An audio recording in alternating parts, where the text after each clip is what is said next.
Hey everyone, Travis here on day 3 of All Stars, joined by I think a fan, like double a fan. Double a fan, obviously. Travis Gafford fan, obviously. Yeah, exactly.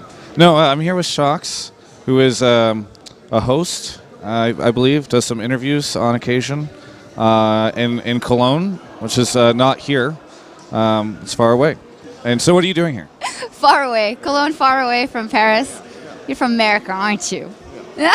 No, seriously. We're at All Star. It is fantastic. We're right here in Paris in the Zenith. It's called the Dome here, and you guys probably heard it on stream as well. The fans are absolutely crazy, and the competition is also off the hook. Now, what? Yeah, you said the crowd is crazy here. I mean, you've actually been at a lot of different events. How do you think this crowd and like the energy and like what's interesting in particular about this event? A lot of emotion, a lot of fire here with the French fans, and we've noticed that also last year when we went to Lille, and now again, really, really, really cool. Yeah, ils sont magnifiques. Now, you said that there's a lot of fire here, but I feel like after today's challenge matches, it seems like there's also a lot of ice. Yeah, that was, I don't know. It was like the most normal match of all the challenge matches, and in my opinion, it was also one of the best ones. I mean, they were all good, but because everybody could kind of play to their strength, well, at least Double Lift and Math Life, obviously, it was really cool, the coordination on Team Ice, and I say cool because, wow, that Lee Sin, and that versus Diamonds Lee Sin. You're so much better than me at playing off the pun. No, it comes naturally, I guess. Just getting good at this. Other than that, you know, what do you think of the having All Stars in Paris? Like, obviously the crowd here is cool, but I mean, we were in Shanghai last year. What's it been like having it here in Paris? It's been fantastic. I think it's cool that we try and kind of go through all the regions and to major cities all around the world, and I think that Paris should definitely be on that list then. Yeah. And I think if we look at the venue and look at the people, it was absolutely the right choice. You actually speak some French, right? Yeah, I do. I actually said something in French just before, but you didn't get that. Well, I mean, I don't speak French, so it could have been anything, really. No, that's true. I just said people are amazing. Okay. I thought it might have been in Korean or something. No. Do you like? But it's like a weird thing because like your French is different than Parisian French. Well, it is the same language, but mine is not so good anymore because I've been trying to learn German while I live in Germany, so it's kind of fighting in my head the English, the Dutch, the French, and the German. It's like, blah. Now, the analyst desk isn't here. I haven't had a chance to catch too much of the analyst desk because I've been running around and I only broadcast parts of it in the studio or stadium.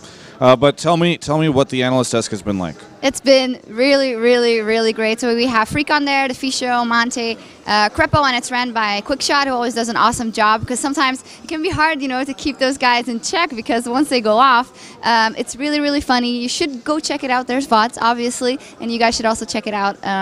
It's funny as always and very insightful, and I just think that everything here, it's like a really nice show. It's all come together really well, I think.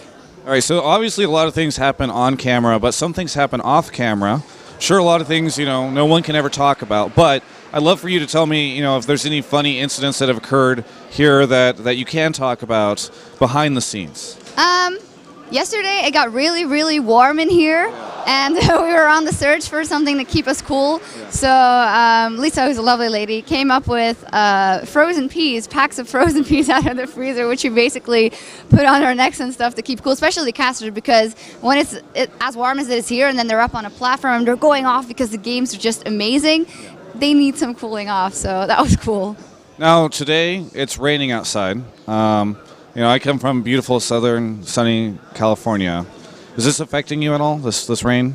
Well, I'm inside, so not really, only if I go and get something to eat. Maybe you go out and grab something to eat? Like, is it, you have to walk over to the venue at some point, right? Yeah, for me, actually, the moment I step inside here, I basically don't leave because I try and not miss anything of the matches, which I am right now. And Cloud9's playing, so you should be watching as well.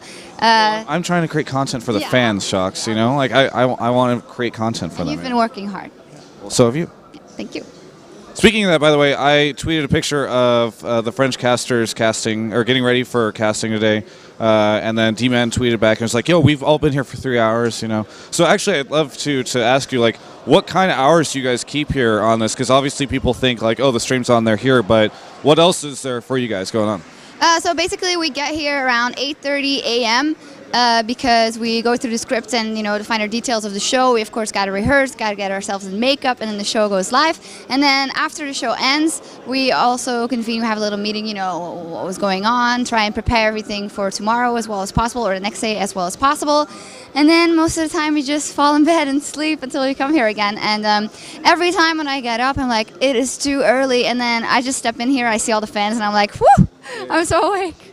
And then what time do you guys end up getting done here? Like how many hours are you guys doing all this, like you and the casters? 12, 13, like 14 or something a day, I guess. So 14-hour work days, and then you come back the next day and you do it all over again. That's actually really impressive because you have to be always on while you're there, and you're obviously on camera a lot more than I think a lot of people. So yeah, it's not just us. Obviously, we have an entire production crew, and a lot of them, do even more hours than we do. So huge respect for them and everybody just working to make this a great show. And I think, you've been in the room, you've sat there. It is pretty awesome. No, it's fantastic, and a huge thank you to you and the casters, and even the guys over at the analyst desk, the whole production crew, for doing all this. You asked me not to throw you a curveball. The only thing I do want to ask you about is, it seems as though Europe here, once again, after seeing, Battle of the Atlantic, which was a test of North America versus Europe, and then now here it seems like North America just seems to be pulling ahead over Europe these days. I was curious if you had any commentary or analysis or anything on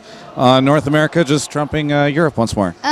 First and foremost, I think as Europeans, we're surprised that Fnatic isn't doing that well, because we know if they do good, they can do really well. But I am not salty because I feel like this is a good thing. I have been really impressed by Cloud9 as well, even with a sub, which is impressive, by itself.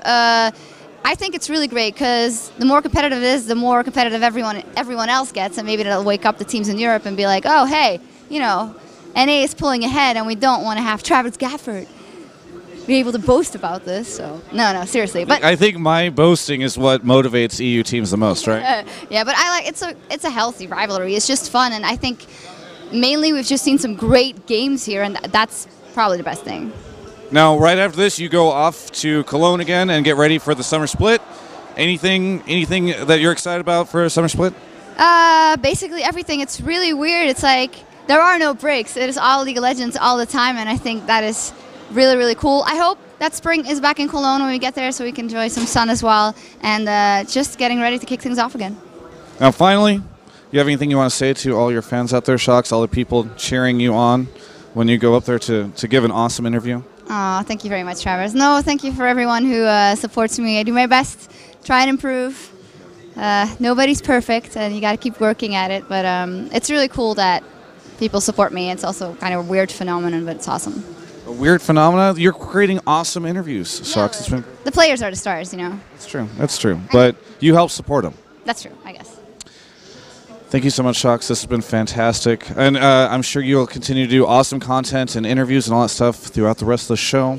It's been really insightful. For everyone else, you can check out the rest of our coverage of all things All-Stars at ongamers.com.